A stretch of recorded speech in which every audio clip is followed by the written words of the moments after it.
A woman forgot her towel, and a killer stood right outside. She never noticed him as she reached for it. Instead of striking, the killer handed her the towel. She is blind. He didn't kill her. He just trailed her while she prepped dinner for her boyfriend. But her boyfriend was already dead in the kitchen, and she walked right past him. She went back for a plate and stepped in blood. She called his name nothing. Then her hand found the knife. She realized he'd been murdered and broke down sobbing. She tried to run straight into the killer. She asked who he was. He just toyed with her. She bolted to her room blind, but she knows every inch. She locked the door and started emailing for help. Before it sent, the killer burst through the balcony and pinned her down. He pulled a knife, warned her not to move, and tied her up. She yelled at him to back off. Another threat shut her up. Chad says he just wants his stuff back and won't hurt her.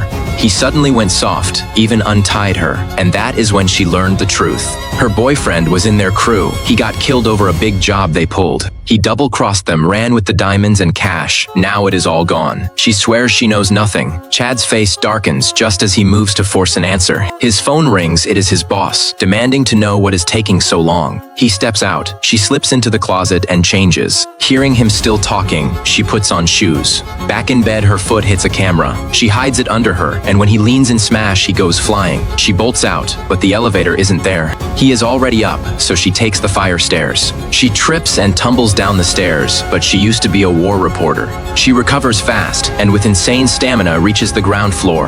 But she doesn't know the layout, and the chaos triggers old memories. Flashbacks from the war leave her frozen. She is catching her breath when she hears a security guard. She begs him to call the cops, but he plays hero. She hears the guard get killed, bolts, and luckily makes it outside. She sprints along the wall, screaming, Chad right behind. Right before he catches her, she hits the street, begging strangers for help. Nobody helps a woman who looks crazy until a prosecutor walks by. Chad backs off, and the prosecutor wraps his coat around her. He calms her down, calls the police, then walks her back inside to wait. Soon the door opens, but it is not the cops. The prosecutor is the killer's boss. Upstairs, the boss calmly drapes a sheet over his dead partner first. Then he rips into Chad. You killed the guy before finding the stash. Genius. He gives Chad 5 minutes to make her reveal where the diamonds are. This time, Chad shows no mercy, slamming her into the floor. But as Chad pulls a knife, the boss intervenes. He is staring at the wall painting. Take it down. Chad doesn't argue and pulls the painting off. The boss slices open the back. It is stuffed with cash. No diamonds yet, but at least they're not empty-handed. Chad stuffs the cash into a bag and almost kills her before leaving. But weirdly, the brute stops him. Chad doesn't get why, but goes along. They warn her, grab the cash and leave. She is frozen until the door clicks shut. Then she bolts over and locks the door, terrified they'll come back. Wearing her boyfriend's diamond necklace, she drags herself over to him. She can't believe what she has been through and passes out. Hours later, she wakes up and smells a familiar man's scent. She bolts for the door, but a huge hand slams it shut. They never left. The plan was to find the diamonds once she relaxed, but she slept. Out of patience, the boss decides to use force and closes in. He rips the diamond off her neck and demands the rest. He is choking her out when Chad pulls him off. She is their last lead. Since threats aren't working, the boss eyes her pet cat. He grabs the cat and walks to the railing. She begs. He dangles the cat over the balcony, ready to drop it. She panics. Seeing her cat dropped, she charges him, but gets pinned to the wall. Chad's a cat person. He is technically the boss's underling, but doesn't trust him.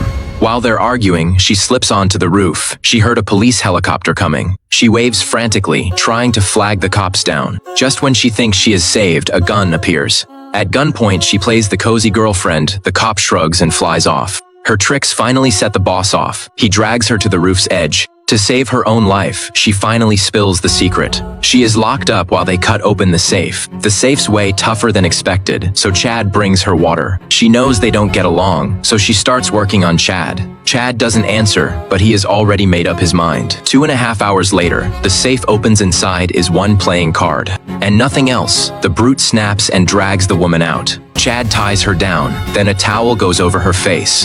The torture drags on until she is gasping, desperate for air. Right then, someone knocks on the door. Caught off guard, the two panic and let her handle it. They warn her, try anything and her sister dies. She is not risking her sister's life. She cracks the door, fighting with my boyfriend, come back later. But her brother-in-law insists on coming inside to help. Just then, her sister doubles over in pain. Her water just broke early. She needs a hospital now, so he gives up and rushes her there. Crisis dodged, but she knows if they don't find the diamonds, she dies. eyes. She tells the brute privately her boyfriend hid something in the flower pots. Desperate, he buys it and starts smashing every pot out there. Meanwhile, Chad's weirdly calm. He just found diamonds inside the ice. He doesn't tell the brute he wants it all, so he rinses the ice. A huge diamond appears, and Chad freaks out. He dumps all the remaining ice in. He keeps one eye on the brute while every diamond washes out, then bags them. But the brute notices him acting shady. Chad plays it cool, offering a drink. Then Chad's sucker attacks him, but the boss is ready and pulls the trigger. One gunshot, and she knows her plan worked. Neither trusted the other. Both wanted it all. The boss shot Chad and flips his body over. He pulls the diamonds from Chad's pocket, admiring every last stone. While he is mesmerized, the woman stabs him from behind. The pain makes him drop everything, but he is a trained killer. He flings her off. She runs, but he tackles her within 2 steps, smashing the lights out. Now the darkness protects her. She creeps toward the door, almost out. He recovers and yanks her back against his strength. She can't fight at all. Half-dead Chad rushes in to help her escape and spots the gun and diamonds. Chad fights on, but he is running on empty. One strike, and the boss stabs Chad down. He finds her already pointing a gun at him. She is blind, but he doesn't dare move. Stay silent, and she can't find him. He inches closer but makes a noise. Luckily, her aim is terrible. He grabs some debris to fake her out. Then he charges, but she is quick, and a bullet rips his arm. He stays dead silent, so she pulls out the diamonds. She tosses 3 diamonds, still nothing, so she grabs the entire bag. That breaks him. He dives for the diamonds and she shoots him by sound. He grabs her throat and the diamonds, but he is underestimating this blind woman. The battlefield forged her unbreakable will. With everything she has, she throws him off. She survives, pours the diamonds into water, then into ice trays. She hides them in the freezer and lives happily ever after.